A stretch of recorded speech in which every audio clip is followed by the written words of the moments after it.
개포레미안 블레스티지 전용 84가 전고점이 최대 16억까지 폭락할 수 있을 거라고 생각을 합니다. 시점에 최대 폭락했을 경우 11억 5천. 근데 그 절반인 105로 돌아가는 거예요. 집값이 2017년 1월로 돌아간다면 26.5로 돌아가게 돼요. 그렇기 때문에 전세가가 78%면은 우리가 집값 거의 저점 수준이었던 2016년보다 더 전세가율이 높은 거예요. 2010년에서 2014년 사이에 서울의 아파트를 8억 정도씩 할인 분양했을 때도 집을 안 샀던 분들입니다. 8년 시점에 2억 7천만 원에 할인 경매 매각을 했던 외국인 아파트의 가격이 거의 10배가 올라간 거야. 이게 인플레이션 효과라는 거예요. 헬리오시티가 좀 더 가격이 상급지로 평가받고 있지만 예전에는 둔촌주공이 조금 더 비쌌어요. 아파트 가격이 7년 전 수준으로 돌아갔다.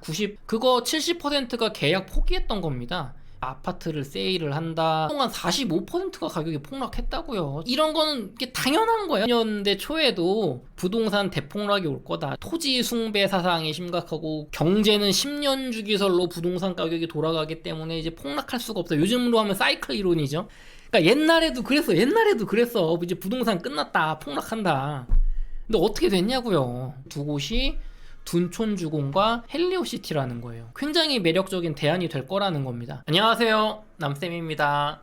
오늘은 2023년 강남 아파트 10억 이상 폭락, 전고점 대비 50% 수준으로 폭락되는데 왜 둔촌주공을 청약을 넣어야 하는가, 오늘 수업 진행해 보도록 할게요. 최근에 다른 채널에서 제가 인터뷰하는 영상 보셨으면 아시겠지만 제가 올해 한 8월? 8월 정도경부터 계속 주장드리고 있는 게 2023년 부동산 가격이 19년 1월 집값 고점 대비 30에서 40% 정도 폭락할 가능성이 높다. 내년 봄 정도까지.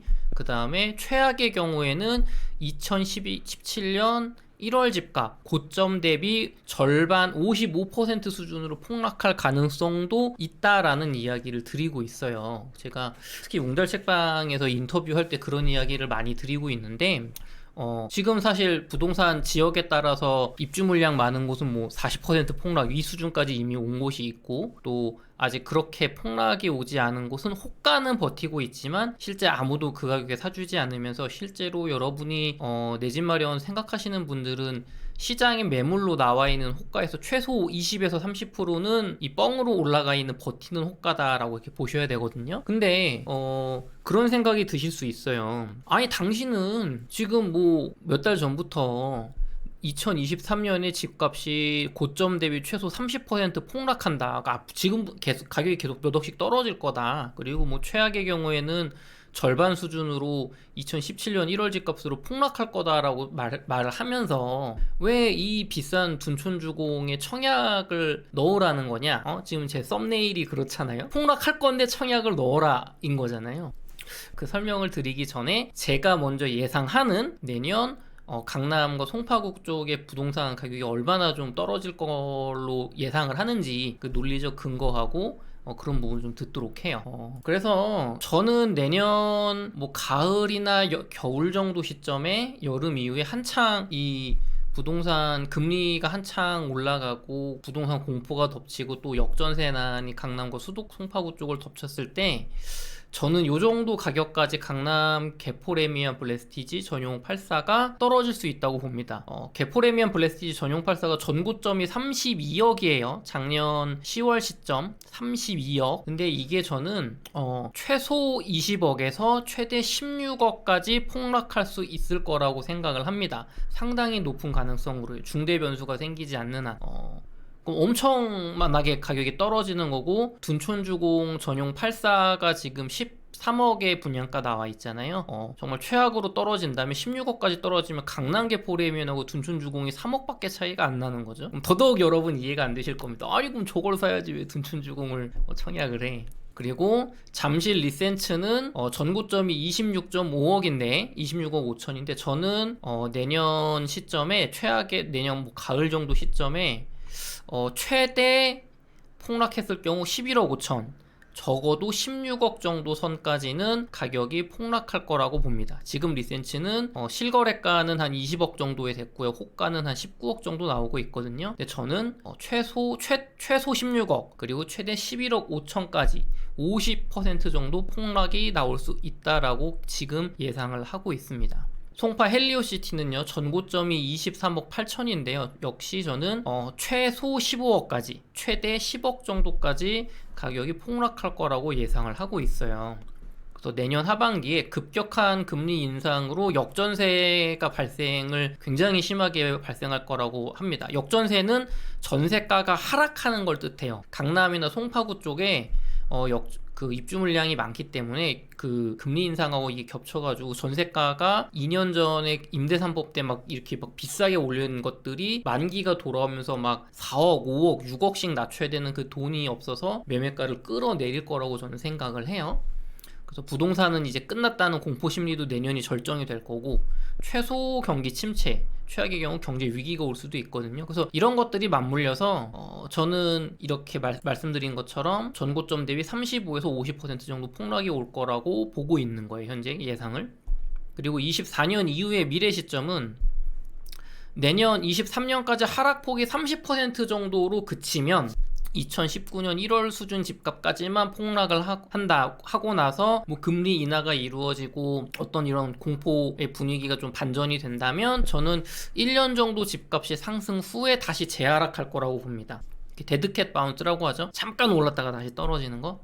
반면에 집값 하락폭이 최고 전고점 대시 50% 수준으로 크다면 2017년 1월 집값 수준까지 폭락을 한다면 저는 24년 금리 인하 시점 이후에 집값이 단기간 뭐 한 1년 정도 오르고 다시 떨어지는 게 아니라 2년 이상 장기적으로 상승할 가능성이 높다라고 현재 예상을 하고 있어요. 그래서 이걸 그래프로 한번 보여드리면 이게 작년 10월에 한창 비쌌을 때 이제 PIR 수치라는 건데, 여기 보시면 이제 리센치 가격이 이때가 26억이었어요. 이게 제가 예상하는 최소 요 정도까지는 내년에 떨어질 것 같다 라고 보는 게 19년 1월 집값이에요. 16억 2,500만원, 고점 대비 35에서 40% 폭락. 그리고 저는 그리고 최대로 제가 보고 있는 최악의 경우는 17년 1월 집값, 매매가 11억 6천, 고점 대비 55 폭락, 이 정도를 지금 보고 있어요. 근데 그런 생각이 드실 거예요. 아니 이렇게 폭락을 했는데 어떻게 집값이 다시 뭐 데드캣 바운스로 올라가든 뭐 하락이 컸을 때 이게 다시 장기적으로 상승하든 상승을 볼 수 있냐. 전문가분들은 뭐 5년 7년 혹은 뭐 2030년까지 집값 안 오른다는 분도 많다, 뭐 이런 생각 가지실 수 있잖아요. 왜 그러냐면 지금 전세 가격이 쉽게 떨어지고 있는 이 전세 가격과 이 매매 가격의 하락은, 사실 매매 가격의 하락은 지나치게 오른 집값과 금리 인상 때문인데, 전세는 금리 인상 때문에 월세가 유리한 점 플러스 임대차 3법으로 뻥튀기 된 집값이 수요가 죽고 심리가 죽고 또 강남에 내년 내후년에 공급 물량이 많으면서 임대차 3법으로 올라간 전세 지수가 일시적으로 빠지고 있는 건데요. 지금 보시는 것처럼 서울의 아파트 전세 가격은 임대차 3법이 시행된 2020년 이전까지는 얼마 안 올랐어요. 얼마 안 올랐습니다. 여러분이 한번 아파트 사시는 관심 있는데 찍어보세요. 전세 가격 별로 안 올랐어요. 2020년까지는, 20년 초까지는, 20년 여름 이후로 폭등한 거거든요. 그게 빠지고 있고 금리 때문에 과대 낙폭할 거예요. 이만큼만 빠지면은 임대차 3법으로 올라온 거품 전세가 빠지는 건데, 그거 이상으로 내려갈 겁니다. 금리와 이 공포심 때문에, 입주 물량 때문에. 여러분이 조금만 공부를 해보시면 아시겠지만 서울의 아파트 월세 가격은 엄청나게 오르고 있어요. 임대 3법 이후로 계속 오르고 있습니다. 여기 표에 없지만 이번 10월, 11월에도 계속 오르고 있어요. 거주비가 싸지고 있지 않다는 개념인데, 요건 제가 조금 이따 어떻게 연결될지 말씀드리고, 주택 구입 부담 지수라는 게 있어요. 이런, 제가 예전에 그 8월에 북콘서트 했을 때 말씀드렸던 내용인데, 왜 집값이 지금 떨어질 수밖에 없냐, 이런 충격에 너무 많이 올라서 그래요. 너무 많이 올라서. 근데 여기서 여러분이 기억해 주셨으면 하는 거는, 제가 말씀드린 전고점 대비 50% 폭락, 2017년 1월 집값으로 돌아간다면 주택 구입 부담 지수가 105라는 수치로 돌아가요. 105. 전고점이죠. 2008 금융위기 직전에 주택 구입 부담 지수가 164였고요. 작년에 집값 지금처럼 폭락하기 전에 이 주택구입 부담지수가 203이었습니다. 근데 그 절반인 105로 돌아가는 거예요. 이 105라는 수치는 2015년 1분기가 83.7로 가장 낮았거든요. 이때 이후로 우리 집값이 막 거의 뭐 6년 동안 폭등을 했었잖아요. 거기서 불과 20 정도밖에 높지 않은 수치만큼 떨어진다는 거예요. 왜? 집값이 소득 대비 너무 많이 떨어졌으니까. 50% 폭락했으니까. 마찬가지로 KB 주택구입 잠재력 지수라는 게 있습니다. 2015년 1분기 시점에 이 수치가 48이었어요. 그게 올해 2분기 시점에 2.8입니다. 2.8. 역대 최저. 그러니까 중위소득 가구가 대출을 좀 받아서 서울 집을 살 수가 없었던 거예요. 너무 비싸서. 근데 이 수치가 이 집값이 2017년 1월로 돌아간다면 26.5로 돌아가게 돼요. 그렇다면 이만큼 26에서 2.8까지 또 24 정도의 집값 상승의 룸이 생기는 거예요. 심리가 조금 붙어줄 수 있다면. 그리고 소득이 이것보다 늘어난다면 이 수치는 30 이상으로 올라갈 겁니다. 한번 볼게요. 잠실 리센츠가 제가 16억, 최소 16억, 최대 11억 5천 정도까지 폭락 가능성이 지금 예상을 저는 한다고 말씀드렸잖아요. 17년에서 19년 사이에 리센츠의 전세 가격은 9억입니다. 이거는 임대차 3법으로 폭등한 전세의 거품이 끼기 전의 가격이에요. 거의 2, 3년 동안 전세가는 뭐 9억에서 8억 5천에서 10억 정도? 요 정도 왔다 갔다 했단 말이에요. 많이 막 폭등하지 않았어요. 이 뒤에 임대차 3법 들어오고 나서 막 3, 4억씩, 5억씩 막 올라서 이 거품이 올라갔는데 이 전세가 9억은 거품 전세가가 아니에요. 이거는 이 전세가라는 건 원래 그 아파트의 가치를 나타내는 건데 이거는 너무 설명이 길어지니까 일단 넘어갑시다. 매매가가 11억 5천까지 50% 폭락하게 되면요. 전세가율이 78%가 됩니다. 전세가가 거품이 없었던 17년, 19년 전세가 9억 정도가 유지가 된다면, 물론 제가 생각할 때는 내년에 역전세 나면서 또 금리 인상 때문에 월세가 유리하기 때문에 전세가가 9억보다 더 내려갈 수도 있어요. 더 내려갈 수도 있어요. 하지만 이 정도 전세가는 금리 인하 시기가 되면 바로 회복하고도 남을 정도의 전세가입니다. 왜? 물론 이 강남의 입주 물량이 조금 해소되는데 뭐 한 1, 2년 정도 더 소화가 될 수는 있지만 여기까지는 전세가가 무조건 올라가게 돼 있어요. 원래 거품 끼기 전부터 이 리센츠의 전세가가 수년간 유지됐던 전세가거든요. 이건 이 아파트의 본질적 가치이기 때문에 여기보다 더 내려갈 수가 없어요. 여러분이 사 먹는 이 뭐 라면이나 뭐 이렇게 빵 가격이 막 예전처럼 막 1,000원, 2,000원 막 그 피자 한 판에 막 9,000원이던 시절도 있었잖아요. 그 시절로 돌아가지 못하는 거랑 같은 거예요. 매매가랑 전세가는 이 거품이 다른 겁니다. 그래서 전세가가 78%가 될 거고요. 매매가가 16억 정도까지 2019년 1월 집값까지만 하락을 한다면 전세가가 56% 수준이 될 거예요. 전세가가 9억으로 됐다고 했을 때. 그러면 이건 뭘 의미하냐면 이게 지금 서울의 전세가율입니다. 98년 이후로 2021년까지 제가 뽑아본 거예요. 우리가 집값 상승기가 두 번 있었죠. 참여정부 때, 노무현 대통령 때, 그리고 정확히 말씀드리면 국민의 정부 플러스 참여정부입니다.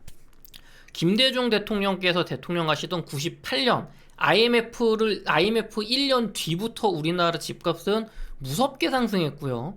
참여정부 노무현 대통령 때도 무섭게 상승했고요. 이명박 대통령 때, 그 다음에 뭐 박근혜 정부 초 정도까지는 이 집값이 하락기였고, 박근혜 정부 중반 이후, 그리고 문재인 대통령 시기 때는 집값이 상승기입니다. 이렇게 제가 여기 밑에 보시면 상승기, 하락기, 상승기 이렇게 나눠놨는데요. 이때 서울의 아파트 전세가율을 보시면 아파트 전세가율이 38%가 됐을 때 서울 집값이 상승을 멈추고 하락으로 돌아갔어요.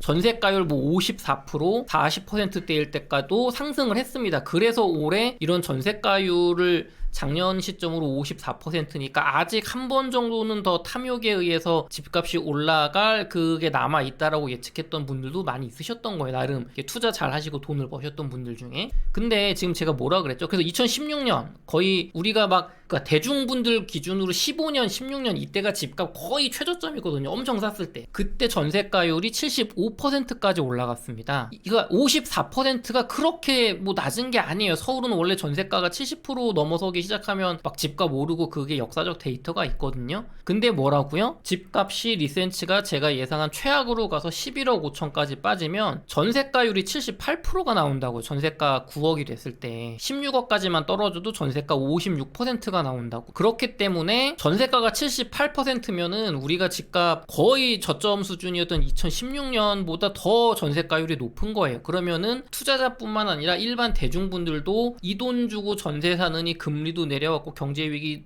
극복했으니 집을 산다로 돌아가는 그 전세가율이 나오는 겁니다. 이게 예전에 제가 몇 달 전에 영상 올려드린 스태그플레이션 3부작에 나오는 얘기인데 너무 복잡하니까 그건 나중에 따로 제 영상을 보세요.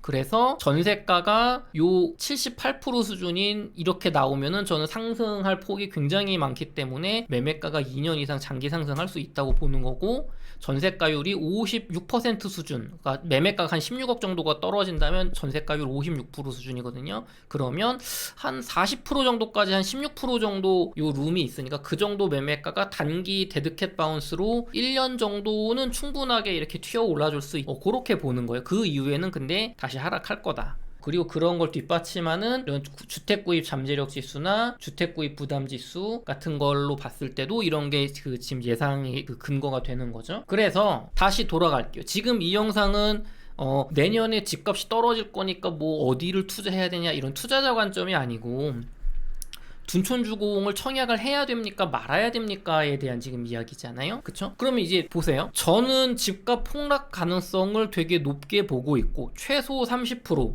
고점 대비 최대 55% 정도의 실거래가 폭락을 보고 있잖아요. 근데 왜 둔촌주공 청약을 넣으시라고 권하는 지금 이 이야기를 하고 있을까요? 그게 어떻게 보면 핵심인 거죠. 아니 집값 떨어진다며. 그러면은 폭락했을 때 잠실 리센치가 11억 5천이면 둔촌주공 분양가가 13억인데 리센치 잡는 게 더 좋은 거잖아요. 그쵸? 그 다음에 개포 강남의 포레미안 블레스티지가 16억까지 폭락한다면 둔촌주공보다 3억 더 주고 개포레미안 잡는 게 훨씬 좋은 거잖아요. 그런데 그거는, 그러니까 세상은 우리 생각처럼 이렇게 이론적으로 할 수 있는 게 아니에요. 둔촌주공 청약을 지금 고민하시는 분들, 제 영상을 보시는 분들 중에 둔촌주공 청약을 고민하는 분들은 가점이 높단 말이에요. 뭐 60점, 막 무주택 기간 10년, 뭐 15년, 길게는 뭐 20년 가까이 이렇게 되시고, 뭐 자녀 한두 분 있으시고 40대에서 이제 50대 사이 보통 요 정도란 말이에요. 가점으로 전용 84 정도 보시는 분들. 이분들은요, 2010년에서 2014년 사이에 서울의 아파트를 8억 정도씩 할인 분양했을 때도 집을 안 샀던 분들입니다. 지금은 굉장히 20억까지 굉장히 가격이 많이 올랐던 고덕 아이파크라는 곳이 있어요. 고덕주공 재건축. 이게 65평을 8억 원을 할인 분양했었습니다. 미분양이 나서 40% 준공 후 미분양 나서 40% 할인 분양했거든요. 전용 5구 25평도 한 1억 정도 깎아줬었어요. 근데도 많은 분들이 안 샀죠. 그러니까 미분양이 나고 할인 분양을 해야 됐던 거죠. 근데 지금 청약을 넣으시는 분들은 투자자 마인드도 없고 투자 경험도 없고 지식도 없고 공부도 없고 그냥 무주택 기관가 열심히 성실히 살면서 모은 돈만 있는 분들이란 말이에요. 이분들은 배짱도 없고 경험도 없고 지식도 없어요. 이때도 안 샀다고. 경기도에 막 50% 할인 분양할 때도 안 샀고, 저기 은평구에 30% 할인 분양할 때, 청량리에 30% 할인 분양할 때, 강서구에 20% 할인 분양할 때도 안 샀던 분들이란 말입니다. 그러니까 부동산 투자 전문 투자자가 아닌 거예요. 일반 그 대중 심리나 분위기에 엄청나게 휩쓸리는 대중이란 말이에요. 이런 분들은 집값 폭락이 내년에 이렇게 와서 또 일시적으로 뭐 할인 분양을 한다거나 집값을 싸게 파는 시기가 오더라도 집을 그 가격에 살 수가 없는 분들이에요. 여기 보세요. 40% 할인 분양하고 계약 후 즉시 입주 가능하고 60%까지 대출해주고 계약금만 내면 분양 가능하고 잠금은 6개월 후에 잠금 유예해주고 연말까지 취직세 50% 감면해주고, 저 일산 같은 데는 월 140만원씩 그냥 월세 지원해주고 발코니 확장비 무료 해주고, 그렇게 해도 집을 안 샀던 분들이란 말입니다. 이런 분들은요, 집값이 떨어지는 시기 이 정도면 정말 많이 떨어졌어요 해도 더 떨어질 것 같아서 무서워서 못 삽니다. 내가 산 가격으로 회복이 안 되면 어떡하지? 더 떨어지면 어떡하지? 지금 주변에 보니까 지금 집 사면 바보라는데, 그러니까 집을 못 사는 분들이라는 거예요. 이거를 여러분들이 명확하게 이해를 하셔야 돼요. 그러니까 기분이 나쁘시게 들으실 게 아니고, 저는 상담을 이렇게 뭐 공부가 되시는 분들도 있고 적극적인 분들도 하지만, 이렇게 청약 좀 많이 모았는데 저거 뭐 청약을 넣어야 되나요? 여기 뭐 평택에 넣어야 되나요? 뭐 집값 떨어진다는데 더 기다려볼까? 이런 일반 분들도 많이 상담을 한단 말이에요. 이런 분들의 심리와 그 어떤 행동 패턴은 여러분 지금 전문 투자자로서 이게 부동산에 막 관심 있고 혹은 또 투자로 이렇게 몇 억 정도 돈을 벌어 분들하고는 완전히 다른 거예요. 완전히 생각이 다르고 행동력이 완전히 다릅니다. 그래서 이런 지금 청약을 고민하시는 분들은 지금 제가 말씀드린 집값의 이런 폭락기, 말씀드린 리센츠 가격이 이렇게 16억으로 떨어지거나 11억 6천 이렇게 폭락이 오더라도, 내년에 이렇게 오더라도, 이런 분들은 제 경험상 거의 살 수가 없어요. 물론 가끔 가다가 사시는 분들이 나오죠. 이게 이런 거예요. 이게 설명을 이렇게 드리자면, 내가 운전면허를 처음 땄어. 그 운전을 실제로 해본 적이 없어요. 그냥 책만 보고 공부를 했어요, 운전을. 그래서 면허를 필기 시험을 붙었어요. 그 상태에서 누군가 100명 중에 한 운전 감각이 뛰어난 재능이 있는 한 10명 정도는 그냥 그 상태에서 바로 차를 사가지고 운전을 연수도 안 받고 시작을 해도 사고를 안 내고 막 시속 100km로 막 고속도로 달리고 막 이래도 잘 달리는 사람이 있습니다. 재능이 있는 분들이 있어요. 부동산을 여태까지 투자를 한 번도 안 해보고 청약 가점을 15년 동안 모으면서 부동산 공부 담쌓고 지냈지만, 요번에 몇 년 사이에 막 공부 열심히 하면서 확 이렇게 눈을 떠가지고 이렇게 막 50% 폭락 왔을 때 둔촌주공 13억 84 가격으로 리센츠 40평을 잡는 그런 선택을 할 수 있는 분들이 한 100명 중에 10명은 그게 돼요. 근데 나머지 90명 대부분의 분들은 운전면허 필기 시험 붙고 연수 안 받고 바로 차 몰고 나가면 교통사고 나서 돌아가신다는 거예요. 사고 난다는 거예요. 운전을 제대로 못합니다, 무서워서. 그러니까 이게 현실이에요, 현실. 그렇다는 거예요. 지금 청약을 하시는 분들은 그런 수준이다. 수준이 이 정도밖에 안 된다. 용기를 내서 집값이 싸니까 살 수 있는 분들이 아니다. 대부분의 우리나라의 그 국민분들이 이렇게 배짱이 있고 부동산 지식이 높았으면 미분양이 애초에 날 수가 없는 거예요. 할인 분양이 나올 수가 없는 거예요. 왜? 조금만 가격을 미분양이 날 것 같으면, 야, 요 정도 가격, 요 정도 위치가 지금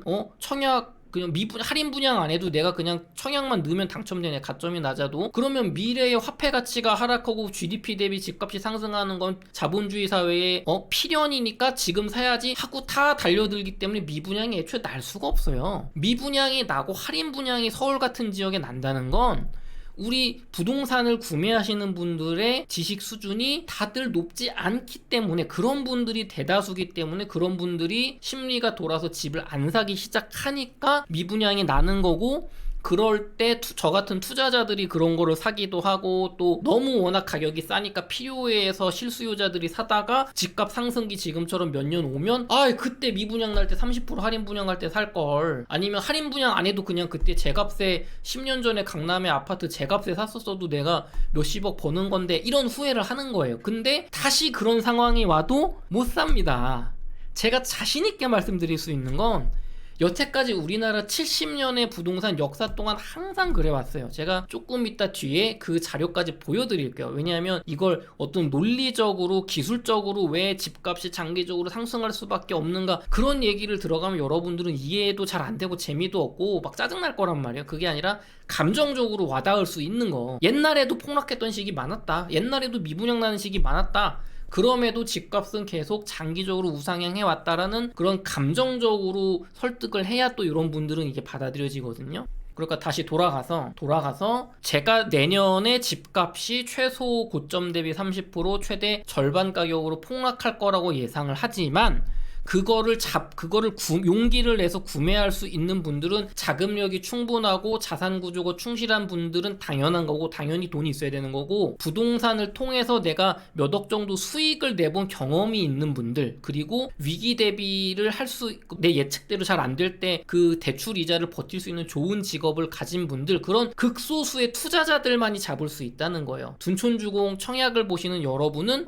그런 분들이 아닐 확률이 대단히 높습니다. 만약에 여러분이 아닌데요 남쌤, 저는 지금 둔촌주공 청약 고민하고 있지만 내년에 그렇게 폭락 오면 바로 잡을 수 있는 어떤 공부와 준비가 돼 있습니다. 그럼 그런 분들은 둔촌주공 청약 안 하셔도 됩니다. 기다리셔도 돼요. 그러니까 그분들은 어떻게 보면은 굉장히 공부가 많이 되어 있는 상태겠죠. 근데 여러분이 공부가 안 되어 있다면 제가 장담하건대 그렇게 할인 분양할 때 못 삽니다. 내가 이 가격이, 왜냐 그때 되면은 막 부동산 대폭락 시대 온다, 인구 때문에 부동산은 끝났다, 막 지금 가격도 거품이다, 막 그런 얘기하면 흔들린단 말이에요. 예를 들면 2015년 이때 SBS에서 공중파 방송에서 2016년까지 또 한 17년에도 PD수첩에서 그런 얘기 많이 했죠. 지금 집값 거품이다, 다 이거 허상이고 더 떨어질 일만 남았다. 2013년 전고점도 거품 가격이었는데 이거 지금 가격은 말도 안 된다, 마지막 끝물이고 이명박 정부에서 대출로 이거 연명해 주는 거다, 막 그런 얘기 했었잖아요. 근데 그 말을 듣고 안 샀다고요. 저는 그런 얘기를 듣고 집을 사는 사람이었는데, 그런 얘기를 듣고 집을 안 사고 지금까지 무주택으로 있는 분들이 지금 둔촌주공 청약을 노리시는 가점 60점, 65점, 58점 모은 분들이라는 거예요. 아시겠죠? 제가 어떤 말씀을 드리려는 건지. 능력이 다르다. 그래서 이제 저한테 사연 보내주신 분의 그 이야기인데, 40대 초반 맞벌이시고 합산 소득 8, 9천만 원의 소득이 있어요. 열심히 사시는 분들이고 직업도 괜찮은 분들이죠. 그리고 자녀가 2분이 계시고 청약 가점이 61점입니다. 현 자산은 9억 정도예요. 그래서 주택담보대출로 8사를 고민 중인데 넣는 게 맞을까요를 물어보셨단 말이죠. 그러니까 전형적인 지금 제가 말씀드린 그런 분들이에요. 이런 분들이 가점이 61점이려면 자녀 2명 있고 하면 못해도 무주택 기간이 13년, 한 12년 요 정도는 최소 되실 거란 말이에요. 그러면은 2012년, 2013년, 14년, 15년, 16년, 17년, 최소 5년 이 정도까지는 집값이 굉장히 저렴했단 말이죠. 서울에. 만약에 경기도 미분양까지 보면 18년 정도까지 경기도 미분양 많았단 말이에요. 그럼 5년에서 6년 동안 서울과 경기도에서 적게는 20%, 많게는 50% 정도 할인 분양할 때 안 샀던 분들이에요, 이분들은. 그러니까 이분들은 지금 내년에 집값이 폭락한다고 해도 그거를 용기 있게 살 만한 그게 안 된다는 거예요. 저는 상담을 많이 해본 결과. 그래서 이분들에 맞는 전략이 필요하다는 겁니다. 그래서 이분들 입장에서 그럼 제가 왜 청약을 하셔라, 지금 넣으셔라라고 얘기를 하는 거냐면, 둔촌조공의 이게 청약 이제 분양가인데 의무거주 기간이 2년이 있고 전매 제한이 이제 2030년 12월 이후에 매도가 가능하죠. 그러니까 최소 8년, 또 좀 길게 보면 10년 동안은 내가 매도를 못 한다는 얘기란 말이에요. 그래서 지금 고민 중에 있으신데, 둔촌주공의 이 분양가하고 지금 요 호가랑 비교를 하지 마시고, 이 호가랑 비교를 해서 헬리오시티가 제가 아까 말씀드린 대로 내년에 헬리오시티가 10억에서 15억 정도까지 팔사가 저는 폭락할 거라고 보고 있잖아요. 그러면 지금 청약하시는 분들은 요즘 얘기 들어보니까 이거 헬리오시티 호가가 최소 15억, 14억으로 11억까지 떨어질 수도 있다는데, 그럼 내가 13억에 받으면 손해 아닌가, 막 이래서 지금 고민되는 거거든요, 결국엔. 그러니까 내가 비싸게 사는 거 아닌가가 핵심인 거예요. 그리고 두 번째는 내가 13억에 샀을 때 나중에 내가 둔촌주공을 얼마나 비싸게 팔 수 있을까? 나중에 이게 오를까? 이 고민이거든요. 즉, 내가 산 가격보다 많이 오를까? 오르면 얼마나 오를까? 내가 이런 거 기다렸다가 엘리트 구매하거나 강남 진미크, 강남 방배동 청약하는 게 더 이득이지 않을까? 이 두 개를 고민하는 건데, 이 두 개를 고민한다는 것 자체가 청약을 생각하시는 분들의 경제 부동산 수준이 굉장히 낮다는 걸 반증하는 거예요. 그러니까 기분 나쁘게 하려는 게 아니라, 여러분이 지금 몇십억짜리 이거를 넣으려고 고민 중이시니까 제 얘기를 기분 나쁘시게 듣지 마시고 끝까지 들어주셔야 돼요. 왜냐면 10년 뒤에 내가 산 가격보다 많이 오를까라는 이야기는 여러분이 자본주의 사회에서 화폐 가치의 하락과 인플레이션, 그리고 현대 자본주의 사회에서의 이 자본의 복사, 유동성의 화폐의 복사라는 개념 자체가 없다는 얘기거든요. 이 개념 자체가 공부가 아예 안 돼 있다는 거예요. 혹은 그냥 어렴풋이 아는 거지. 아, 맞아. 경험상 내가 살면서 뭐 자동차, 짜장면 가격 떨어진 적은 없었지. 그러니까 집값이 올라간다는 건 맞지. 근데 이번에 엄청나게 올랐다가 떨어지는데 그래도 회복 못하지 않을까? 인구 구조 때문에 회복 못하지 않을까? 보통 요 정도 생각하실 거라고요. 지금 청약 고민하시는 분들은.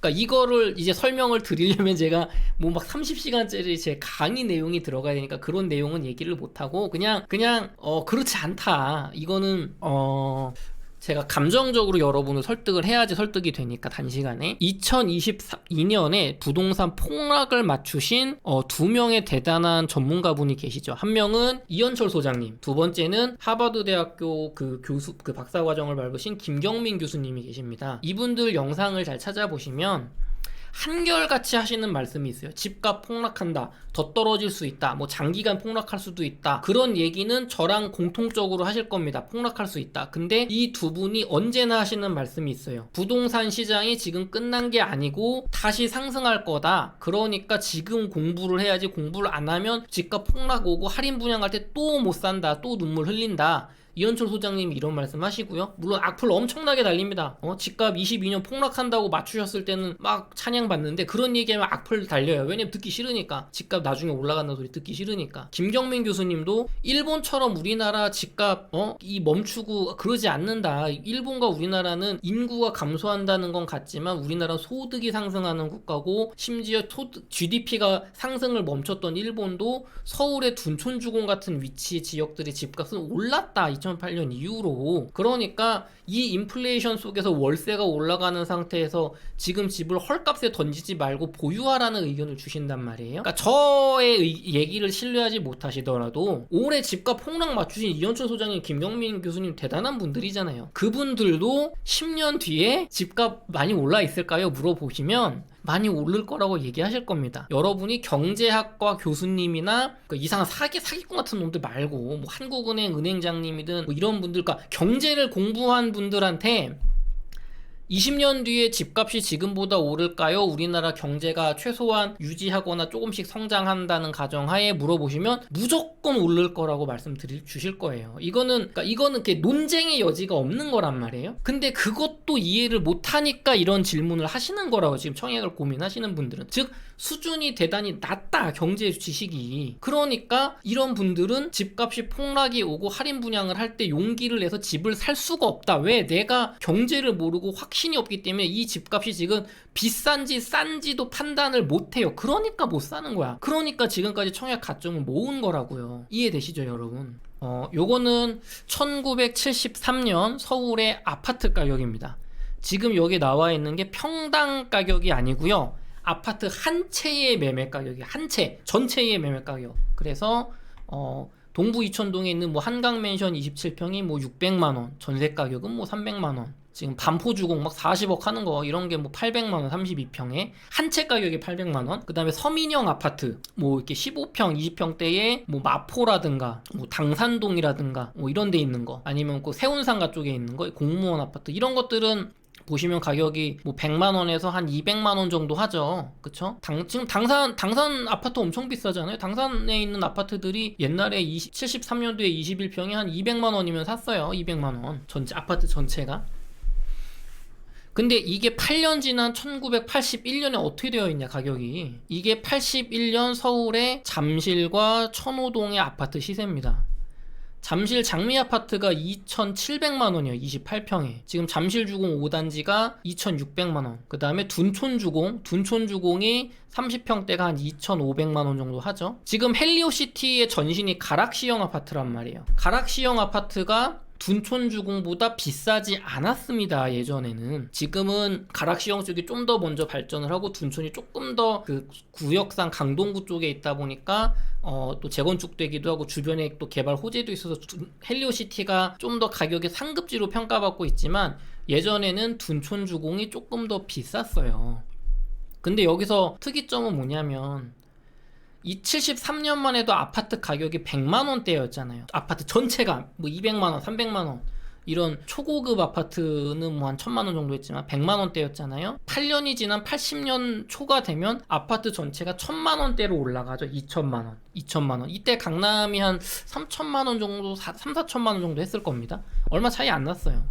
그러면 여러분 이제 이해가 되시나요? 아파트 가격이 20년, 15년 이렇게 길게 보면 화폐 가치 하락 때문에 또 GDP의 상승 때문에 가격이 떨어질 수가 없어요. 전고점을 안 넘어설 수가 없는 거예요. 100만원, 200만원 하던 게 1000만원, 2000만원 하는 거고 1000만원, 2000만원 하던 게 1억, 2억 하는 거고 1억, 2억 하던 게 이번에 10억, 20억 된 거고 10억, 20억 하던 게 20년 뒤에는 뭐 50억, 60억 되는 겁니다. 이게 이 화폐 가치의 변화거든요.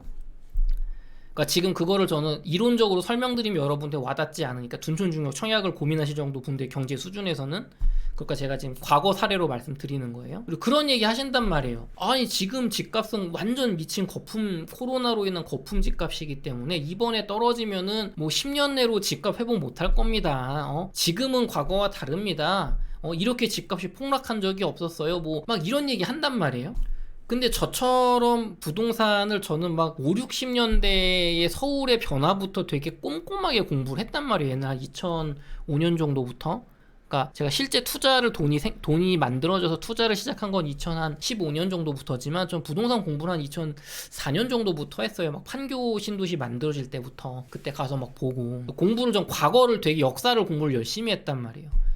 그러니까 과거를 공부를 하면 지금같이 집값이 뭐 3, 40% 폭락하고 전세가가 폭락하고 집값 부동산은 끝났다 이런 얘기가 되게 일상인 거예요. 일상. 원래 그런 거야. 부동산은 늘 그랬다가 다시 오르고 떨어졌다가 다시 오르고 떨어졌다가 다시 오르는 거야. 저한텐 지금 발생하는 이런 상황들이 전혀 이상하지 않은데 부동산 공부가 안 돼 있는 분들 입장에선 지금이 엄청난 경제 위기고 엄청난 부동산 폭락기이고 이제는 예전과 달리 부동산이 다시는 상승하지 못할 거란 막 그런 생각을 하게 된단 말이에요. 그럼 과거를 한번 봐보자고요. 요즘 그 아파트 이게 신문에 하이라이트 기사만 보여드릴게요. 내용을 다 읽으면 너무 지루하고 길어지니까. 아파트 가격이 7년 전 수준으로 돌아갔다. 97년 IMF 직전에 그러니까 91년 아파트 매매 지수가 273인데 97년에 251이었는데 이게 IMF 터지고 나서 243이니까 얼마야? 92년 정도 수준으로 집값이 변해 떨어졌다. 뭐 그런 얘기예요. 쉽게 말해서. 근데 그러니까 지금으로 치면은 뭐 한 40% 폭락했다. 아파트 가격이 40% 폭락했다.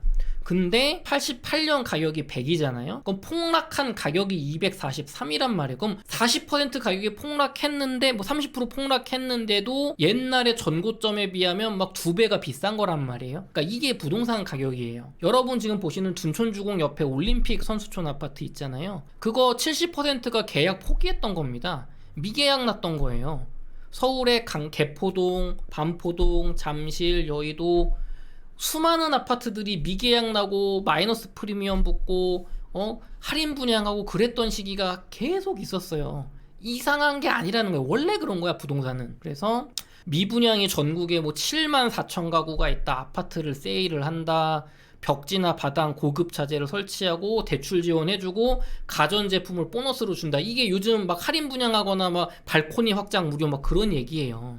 그 다음에 남천동 삼익비치 이거 부산에 있는 엄청 유명한 재건축 아파트죠. 이게 뭐 지금 뭐 20억, 25억 정도 할까요? 그런데 이게 그 영화에도 나왔습니다. 범죄와의 전쟁에 그 뭐 너희 서장 뭐 남천동 살지. 그러니까 옛날 막 70년대부터 부산의 부촌이었던 거예요. 그 남천동 삼익비치가. 근데 뭐라고요? 1년 동안 45%가 가격이 폭락했다고요. 70년도에. 그러니까 아파트 가격이 막 3, 40% 폭락하는 게 우리나라는 되게 일상적이었다가 오히려 2000년대 이후에 이렇게 뭐 제도가 발달하고 또 고도성장기를 지나고 하면서 요 하락 시기 이게 막 폭락했다가 폭등했다는 이 주기가 줄어든 거지 옛날엔 훨씬 심했어요. 90년대까지만 해도. 그래서 뭐 부동산 시장 끝없는 추락, 뭐 2년 전에 비해서 40% 이상 전세금이 폭락했다. 근데 다시 회복했다. 뭐 이런 뉴스도 있는 거죠. IMF 때 전세금이 막 평당 300만 원 전세금이었다가 230만 원이니까 40% 수준으로 전세금이 폭락을 했다가 다시 과거 수준까지 전세금이 회복을 했다. 그러니까 이런 거는 이게 당연한 거예요. 당연한 거. 원래 그래 아파트는. 그래서 한강 외인 아파트 뭐 49평을 2억 7천만 원에 일반인한테 매각합니다. 뭐 할인 분양합니다. 경매 분양합니다. 막 그런 광고거든요. 여기 아파트가 방금 보셨던 그 49평 2억 7천만 원에 경매 매각했던 외국인 아파트가 용산 동부이촌동의 LG 한강자입니다. LG 한강자의 아파트가 재건축해서 2003년에 만들어졌는데 한강자의 아파트의 전신이 아까 보셨던 그 외국인 아파트예요. 여기 49평 지금 얼마나 하나 볼까요? 53평? 실거래가 여기 최근에 있는 거 뭐가 있을까요? 네, 요 정도 되겠네요. 98년 시점에 2억 7천만 원에 할인 경매 매각을 했던 외국인 아파트의 가격이 작년 기준으로 실거래가가 27억 7,500만 원입니다. 불과 뭐 25년 정도 됐죠. 25년? 뭐 23년? 그 정도 사이에 거의 10배가 올라간 거예요. 아파트 가격이. 그러니까 이게 부동산이고 이게 화폐 가치의 하락이고 이게 인플레이션 효과라는 거예요. 그럼 이때도 얼마나 사람들이 이거 거품 가격이다, 한강변이라고 이 가격이 말이 되냐, 지금같이 부동산 폭락하는 시기에 이런 거 사면 바보다 했지만 저거를 사셔서 그냥 열심히 보유하셨던 분들은 돈 많이 버시는 거죠. 그리고 지금처럼 뭐 부동산은 끝났다, 또 그 2000년대 초반에도 그 부동산 대폭락 시대가 온다, 막 그런 책들 한창 유행했었잖아요. 인구론 때문에. 과거에도 있었어요. 과거에도 있었습니다. 이건 늘 반복되는 거예요. 90년대 초에도 부동산 대폭락이 올 거다. 최소 뭐 30% 이상 떨어질 거다. 집이나 집값은 막 이렇게 혼자 힘으로 투기 수요에 의해서 밀어올릴 수가 없고 토지 숭배 사상이 심각하고 수요 공급의 불균형 때문에 올랐는데 이거를 사람들이 금권주의에 빠져서 재산 증식으로 막 수단화하니까 이게 집값이 거품으로 올라간 것일 뿐이고 경제는 10년 주기설로 부동산 가격이 돌아가기 때문에 이제 폭락할 수가 없어요. 요즘으로 하면 사이클 이론이죠. 그러니까 옛날에도 그랬어. 이제 부동산 끝났다. 폭락한다. 근데 어떻게 됐냐고요. 이것도 제가 이제 90년대 책인데 이게 한 80년대도 찾아보면 이런 책이 있을 거예요. 그래서 둔촌주공의 전용 88 매매 가격을 보면 제가 아까 보여드렸죠. 둔촌주공 이게 이제 98년 정도부터 이게 데이터가 있는 건데 둔촌주공의 81년 가격은 2,600만 원이죠. 2,600만 원. 34평이 2,600만 원. 장미합 가락시형보다 비싸고 가락시형 30평대 하면 2천만 원 초반이니까 둔촌주공이 81년에 2,600만 원이었어요. 둔촌주공이 98년에 17년 뒤죠. 17년 뒤가 지난 시점의 가격이 2억 원입니다. 2,600만 원에서 17년 뒤에 2억이 됐죠. 그러니까 한 20년 기준으로 10배가 올라간다는 얘기죠. 10년 기준이면 5배 올라가겠네.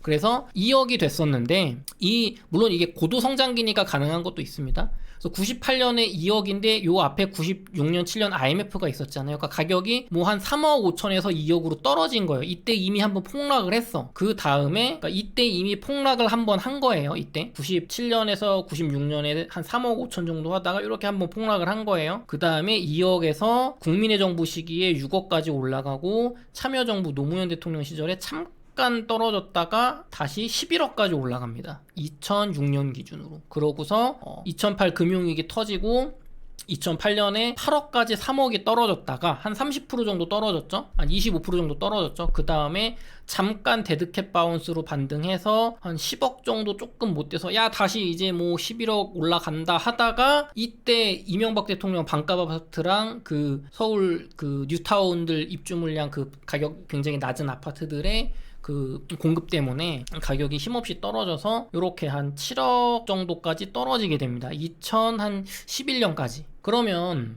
11억에서 7억까지니까 35% 정도 폭락한 거잖아요. 그러니까 부동산 폭락할 수 있어요. 이렇게 지금이 그런 시기인 거고. 그러니까 부동산은 원래 폭락했다가 폭등했다 하는 겁니다. 원래 그런 거예요. 몇십 년 동안 그랬어. 예전에 유럽으로 이걸 넓히면은 뭐 400년 동안 그랬어요.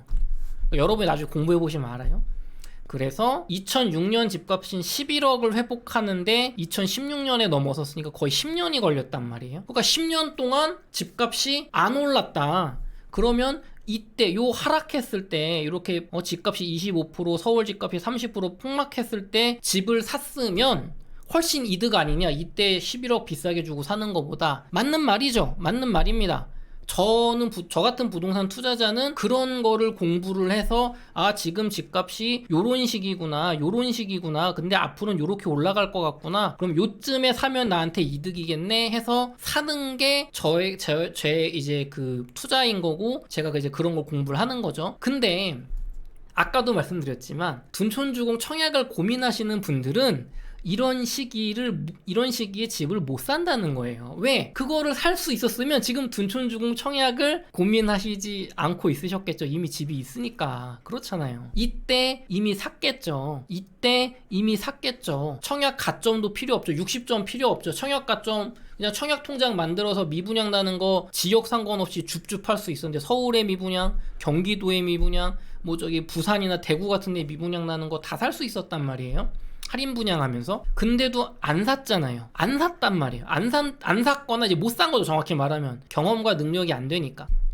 자금이 부족하셨을 수도 있고. 근데 자금이 부족하시다는 것도 말도 안 되는 게, 저만 해도 2013년에 제가 모은 돈이 2천만 원이었고, 제가 와이프랑 결혼했던 2015년 시점에 한 1억 정도 돈이 있었단 말이에요. 투자금이. 그거를 저는 이제 이번 상승장에 잘 써가지고 이제 순자산 한 15억 정도를 만들었는데, 지금 둔촌주공 청약 고민하시는 분들 9억 정도 있습니다, 10억 정도 있습니다 하시는데, 이분들이 과거에 5천만 원, 1억이 없으셨겠냐고요. 아니라는 거예요. 그러니까 자금이 적어서 투자를 못 하셨던 게 아니라 부동산 경제에 대한 공부와 지식과 경험 그리고 배짱이 부족하신 거란 말이에요. 그러니까 능력이 안 되는 거야. 능력이 객관적으로. 그럼 이런 분들은 이때 어차피 집을 못 사. 그러니까 지금 청약을 해두면 집값이 최대 10년 동안 30% 하락해서 안 오를 수도 있겠죠. 저도 아까 예상했잖아요. 내년까지는 저는 폭락 온다고 본다. 근데 그 이후에는 다시 재상승 갈 수도 있다. 근데 장기 하락 갈 수도 있잖아요. 제가 예상이 틀릴 수도 있으니까.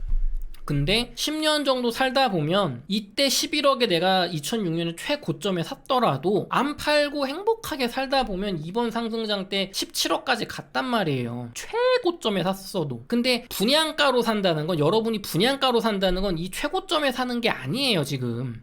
둔촌주공이 작년에 분양해가지고 작년에 완성됐으면 최소 20억 정도는 가는 아파트였단 말이에요. 헬리오시티가 23억 8천 갔는데 작년에. 그럼 둔촌주공 작년에 완성돼 있었으면 매매가로 못해도 20억, 제 생각엔 한 22억은 충분히 받을 수 있어요. 근데 그러니까 22억 여기까지 갔었을 거란 말이에요 가격이. 근데 여러분은 33평을 지금 13억에 사고 있잖아요. 13억이면 2006년 가격에서 2억 정도밖에 비싸지 않은 가격이란 말이에요. 그러니까 재건축 되기 전에도 지금 상승장 때 17억까지 갔는데, 다음 이게 중간에 집값이 내려가서 얼마나 장기 하락을 하든 다음 상승장 10년 이내로 왔을 때 최소 20억 이상을 갈 거란 말이에요. 23억 이상 갈 거라는 거예요. 여러분이 둔촌주공 아파트는. 그리고 여러분이 부동산을 조금 더 이번 계기로 공부를 하신다면, 이렇게 집값이 오르지 않았던 10년 동안 잠실 리센츠는 2008년부터 2016년까지 전세금이 2억 5천에서 8억으로 3배 정도가 상승했습니다. 전세 가격이. 이 기간에 서울 전세 가격 못해도 9억, 그러니까 2배 정도씩은 다 상승을 했어요. 전세 가격이. 무슨 얘기냐면, 나는 2030년까지 전매 제한이 걸려서 집을 못 파는데, 만약에 그 기간에 전세금이 굉장히 많이 오르는 시기, 그러니까 보통은 하락기가, 집값이 안 오르는 하락기가 길어지면 공급이 부족한 서울 같은 경우는 전세가가 올라가거든요. 다들 전세 살려고 하니까.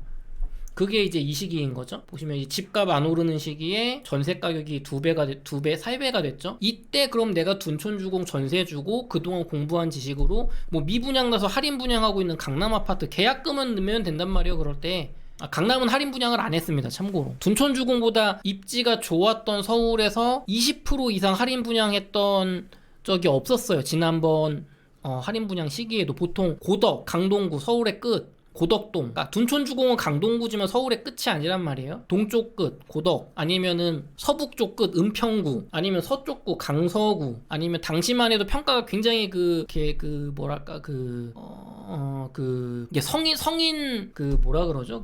성매매 시설이 있었던 청량리 그런 데들이 청량리 정도가 20% 30% 할인 분양했었고, 송파구에서도 그 올림픽 레온인가 그 주상복합이 한 20% 30% 할인 분양했는데, 그런 할인 분양하는 것도 대부분 5, 60평대 대형 돈 되게 많이 필요했던 거, 그런 것들이 했었고, 여러분이 보시는 20, 30평대 할인 분양은 서울의 둔촌주공보다 훨씬 입지가 못한 곳들만 했었다. 그래서 이렇게 전세금이 올라가니까 이 전세금을 이용해서 뭐 서울이나 경기도에 할인 분양 팍팍 하는 곳이 괜찮은 곳이 있다면 거기 투자할 수도 있는 거예요. 그때는 계약금만 넣으면 막 어서 옵쇼 하니까 그러니까 투자도 할 수 있다는 겁니다. 그래서 정리를 하면 둔촌주공을 13억에 구매를 했을 때 지금 헬리오시티 가격이 뭐 호가가 이런데 저는 이거 뭐 내년에 11억까지도 떨어질 수 있다고 보잖아요, 실거래가가. 근데 지금 둔촌주공 고민하시는 분들은 어차피 이런 거 떨어졌을 때 살 수 있는 능력이나 배짱과 경험이 있는 분들이 아니니까 10년 뒤에 둔촌주공이 헬리오시티의 전고점인 23억 8천을 갈 수 있을 거냐 없을 거냐, 이거를 봐야 된다는 겁니다. 이거에 집중을 해야 돼요. 그렇게 보면 둔촌주공은 최소한 헬리오시티의 전고점을 다음 상승장 10년 이내로 충분히 가고도 남습니다. 입지가 둔촌주공이 굉장히 좋아요. 둔촌주공 옆에 올림픽 선수촌 아파트 실거래가 한번 찍어보세요. 여기 굉장히 비싼 곳이거든요. 여기는 잠실 파크리오, 장미아파트, 진주, 미성, 크로바, 잠실주공 5단지, 리센츠 요 부류의 묶이는 가격의 아파트입니다. 굉장히 좋은 곳이에요. 잠실에서 독보적으로 비싼 곳이 여기 아시아선수촌인데, 여기는 한때 압구정현대와 비등비등했던 아파트거든요. 요런 잠실의 일반적인 좋은 아파트라고 불리는 곳하고 비슷한 가격대로 묶이는 데가 올림픽 선수촌이란 말이에요. 여기 다음 상승할 때 재건축되면 날아갈 겁니다, 진짜. 근데 거기서 길 하나만 건너면 둔촌주공이잖아요. 그러면 요번에 둔촌주공이 되고, 지금은 요 주변이 인프라가 되게 허술해 보이고 별거 없어 보이지만, 둔촌주공 재건축되고 올림픽 선수촌 재건축됐을 때, 여러분이 둔촌주공을 전매 제한 풀려서 2030년 이후 팔 수 있게 됐을 때 이쪽 주변 사람들의 평가나 가격, 가치, 주변 인프라는 월등히 올라가 있을 겁니다. 제가 볼 때 여기 헬리오시티와 지금은 둔촌주공이 한 등급 아래의 하급지로 여겨지지만 2030년 이후에 올림픽 선수촌 재건축 됐을 때는 헬리오시티와 동급으로 사람들이 인식을 할 거고, 가격도 그렇게 될 거예요. 왜냐하면 이게 그 후광 효과라는 게 있어요. 여기 파크리오도 시형 아파트 5층짜리 주공 아파트 같은 거였단 말이에요. 되게 평가가 낮았어요. 재건축 기대감 때문에 가격은 있었지만 되게 평가가 낮은 곳이었단 말이에요. 살기 별로였고. 근데 장미 아파트하고 미성 아파트 사이에 끼어있는 좋은 입지인데 얘가 재건축 파크리오로 되니까 가격이 이렇게 올라갔죠. 왜냐면 여기가 대장들이란 말이에요. 이쪽에 여기가 가격이 뭐 20억 같다, 그럼 야 우리도 뭐 바로 길 하나 건너에 새 아파트인데 뭐 한 16억은 돼야 되지 않겠냐? 이 논리가 적용되는 거예요. 여기도 올림픽 선수촌이 지금 재건축하기 전에 39평이 23억인데 이거 재건축되고 미래요 화폐 가치 하락 인플레이션 들어가면 진짜 막 35억 40억 갈 거란 말이에요. 그러면은 길 하나 건너면 있는 요 둔촌주공, 우리도 10년 정도 된 준신축인데 5호선 9호선 다 있고 초중고 다 있고 대단지에 올림픽 공원을 끼고 있는데, 야 저기가 30억이면 우리도 뭐 한 23억은 받아야 되지 않겠냐? 가 되는 거예요. 그리고 그렇게 가격을 했을 때 사람들이, 실수요자들도 올림픽 선수촌 살고 싶다, 여기 진미크 재건축에 살고 싶다, 장미 1차 재건축 살고 싶다, 잠실주공 5단지 새 아파트 살고 싶다. 왜? 엘리트나 리센츠는 파크리오는 2008년식이니까 10년 뒤에 좀 낡아 있을 거잖아요. 지금 우리가 1998년 아파트 보는 느낌이잖아요, 10년 뒤에는. 그러니까 여기는 비싸긴 한데 낡아서 싫다. 근데 새 아파트 된 게 뭐가 있지? 잠실주공 5단지 장미 1차 진주미성 크로바 올림픽 선수촌 아파트가 새 아파트네. 근데 엄청 비싸겠죠. 엄청 비싸겠지. 말도 안 되게 비싸겠지. 그래, 근데 여기 살고 싶은데 너무 비싸서 못 살겠다 할 때 사람들이 선택할 수 있는 두 가지가, 잠실에 살고 싶은데 신축 새 아파트 대단지에 최고급 입지로 가고 싶은데 돈이 안 되는 분들이 선택할 수 있는 두 곳이 둔촌주공과 헬리오시티라는 거예요. 아직 뭐 10년 정도밖에 안 됐으니까 준신축에 커뮤니티 시설 좋고 대단지에 초중고 다 있고 교통 편리한 헬리오시티와 둔촌주공이 그런 돈이 조금 부족한 중산층, 중상층 분들에게 굉장히 매력적인 대안이 될 거라는 겁니다. 그러면 이런 비싼 아파트들 가격을 뭐 80% 수준으로 쫓아가게 되어 있어요. 그게 이 둔촌주공의 지금 모습을 가치로 지금 평가를 하면서 둔촌주공 뭐 강동구인데 뭐 고덕이랑 비교를 하고 있단 말이에요. 혹은 헬리오시티보다 하급지로 보고 있단 말이에요. 말도 안 되는 겁니다. 둔촌주공의 입지는요, 강동구 고덕 신도시하고는 비교가 안 됐고, 과거에도 비교가 안 됐고, 과거의 가격에서도 비교가 안 됐고, 하남 가밀지구보다 훨씬 상급지고, 저 성남 쪽이랑은 비교가 안 되고요. 3기 교산 신도시 들어와도 거기 분들이 다 둔촌주공 오고 싶어 할 만큼 좋은 입지예요. 둔촌주공은 핵심 입지입니다. 과거에 신문에 이렇게 아파트 가격이 나오는 그런 단지들은요, 당시 기준으로 되게 좋은 아파트, 나름 주요 아파트인 거예요. 여기 써있잖아. 주요 아파트 시세. 여러분 지금 서울에 수많은 아파트, 나홀로 아파트도 있고, 한동짜리 아파트도 있고, 저기 뭐 서울 강북 끄트머리에 뭐 별의별 아파트가 있는데 여러분 그런 아파트 들어도 알지도 못하잖아요. 근데 둔촌주공은 알잖아요. 왜? 주요 아파트니까 그래요. 우리가 살고 싶은 입지에 있는 아파트니까 이런 신문에 나오는 겁니다. 그래서 둔촌주공이 이렇게 80년대에도 이렇게 신문에 주요 아파트로 가격이 나오잖아요. 이건 무슨 말이냐면 과거에도 둔촌주공은 핵심 입지 중 하나였어요, 서울에서. 근데 앞으로는 더더욱 핵심 입지가 될 겁니다. 주변부가 개발되고 잠실이 이때 80년대의 잠실과 지금 2020년의 잠실은 지금의 잠실이 훨씬 더 평가가 높아졌어요. 이때 잠실은 별게 아니었어요. 사실 80년대만 해도 강남도 별로 안 알아주고 오히려 저 전통의 종로, 이런 평창동 이런 데 단독주택 알아줬던 시대란 말이에요. 지금 강남권이 과거에 비해서 훨씬 떴단 말이야. 앞으로도 더 발전할 거고 입지가 더 인식이 올라갈 거예요, 가격도. 근데 그 옛날부터 둔촌은 주요 아파트 입지로 꼽혔다. 근데 앞으로 3기 신도시 들어오고 동남권 더 개발되고 올림픽 선수촌 재건축되면 둔촌주공은 제가 단언컨대 잠실의 가장 막내지만 잠실급의 주요 아파트, 사람들이 살고 싶어하는 가격으로 묶일 겁니다. 둔촌주공은 굉장히 입지가 좋은 곳이에요. 여러분이 이거를 포기를 하시면 안 돼요, 그 청약자분들이. 그리고 또 금리 걱정 많이 하시잖아요. 그래서 금리는 저는 대출을 이거는 입주를 하시고 2년 동안 전세를 못 주니까 영끌에서 넣으면 안 돼요. 내 돈이 그래도 9억 정도는 있어야 돼요. 한 4억 정도만 최대 대출을 쓰셨으면 좋겠고, 지금 전문가분들이 금리 인하 시기를 이제 내년 상반기 정도가 금리 인상의 절정기가 되고 이제 24년 정도부터 금리 인하를 시작할 거라고 보고 있잖아요. 그래서 25년 1월에 이제 둔촌주공 완공되면 금리가 7%일 가능성보다는 3.5% 수준으로 금리가 많이 내려가 있을 가능성이 훨씬 높습니다. 현재 뭐 대다수의 그 거시경제 전문가분들 의견이 24년부터 금리 인상 시작할 거고 25년쯤 되면 많이 내려갈 거다라는 의견이란 말이에요. 그래서 이 원리금 상환액도 생각보다 많이 줄어들 가능성이 높으니까 너무 이런 거에 겁먹지 마시고, 내 자금이 충분하다면 아까 사연 보내주신 우리 요분처럼 가점도 돼 있고 자산도 한 9억 정도 있어서 한 4억 정도만 대출을 한다면, 또 왜냐면 짓는 동안 또 이 소득이 있으니까 한 1억 정도, 1억 5천 정도 저축할 수 있잖아요. 이런 분들은 망설이지 말고 청약하셨으면 좋겠습니다. 제가 고민이 좀 있었어요. 사실 이 영상 찍기 전에 대중분들이 원하는 지금 영상은 집값 폭락하니까 둔촌주공 같은 거 절대 청약하지 마세요. 100% 미분양 납니다. 뭐 집값 폭락했을 때 이런 거 잡으세요. 지금 하는 사람들은 호구들입니다. 막 이런 영상을 보고 싶어 하거든요, 사실. 왜냐면 상승기 때는 아닙니다, 지금 상승하지만 조심해야 됩니다, 집값 떨어질 수도 있습니다, 이런 얘기하면은 막 이 대세에 밀려가지고 막 부동산 아무것도 모르는 바보 같은 놈 취급을 받고, 지금처럼 하락기 때는 아닙니다, 부동산이 끝난 게 아닙니다, 부동산 다시 상승할 수 있습니다, 그리고 둔촌주공 청약하시는 분들처럼 경험과 실력이 부족하신 분들은 이걸 청약을 넣으시는 게 장기적으로 이득인 겁니다 라고 해도 막 이 쌍욕 먹는단 말이에요.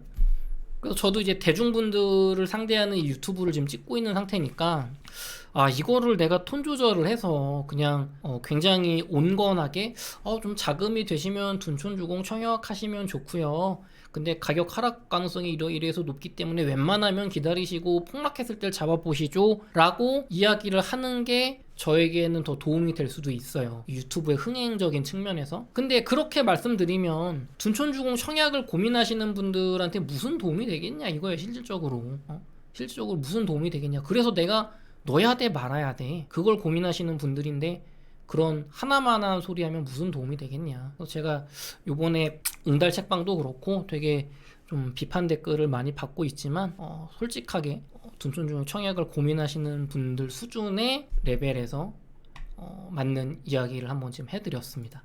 여러분 어떠셨나요? 되게 긴 시간 녹화를 했는데 요거 웬만하면 편집 최소화해서 바로 올려드리도록 할게요. 뭐 조회수 높고 낮은 거 뭐 이런 걸 떠나서 저는 한 분이라도 제 영상을 보시고 둔촌주공 청약 고민하시는 분들의 어떤 판단에 도움이 됐으면 전 그걸로 만족합니다. 그러면은 둔촌주공 얘기는 이만하고요. 다음 시간에 다시 만나요. 안녕.